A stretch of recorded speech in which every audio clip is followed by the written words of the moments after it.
ঝড়ের মাস বৈশাখ। এই বৈশাখের মতোই রবি ঠাকুরের জন্ম। সোনার আশ্বিনে নয়, হিমের রাতের অঘ্রাণে নয়, ফুল রাঙানো ফাগুনে নয়, এই খর ক্ষিপ্র বৈশাখেই তাঁর জন্ম।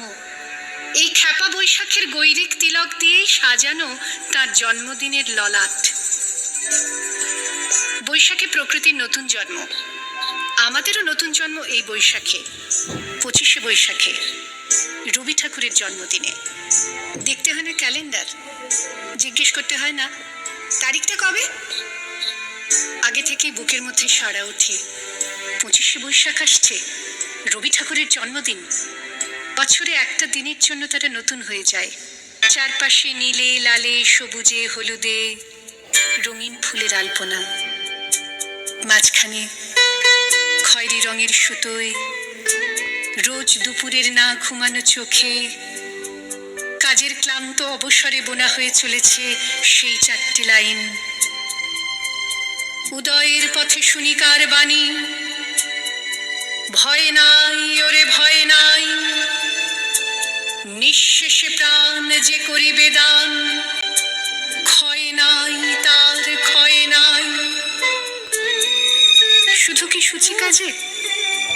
না, বিদেশকে চোখের সামনে দৃষ্টান্ত করে রাখার আন্তর্জাতিকতা রবি ঠাকুরের। আমাদের সংস্কৃতিকে মাটির কাছাকাছি এগিয়ে নিয়ে যাওয়ার সংকল্পে রবি ঠাকুর।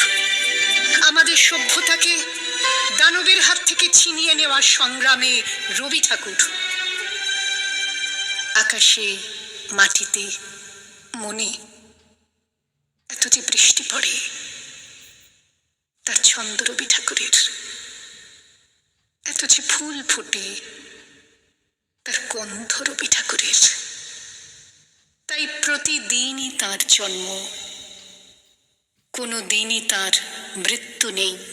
কালের কালা পাহাড় এসে কোনো দিন যদি ভারতবর্ষ থেকে সমস্ত ঠাকুরের পুজোর প্রদীপ নিভিয়ে দিয়ে যায়, তবু একটি ঠাকুরের বেদী চিরকাল থাকবে মাটির সঙ্গে গাঁথা।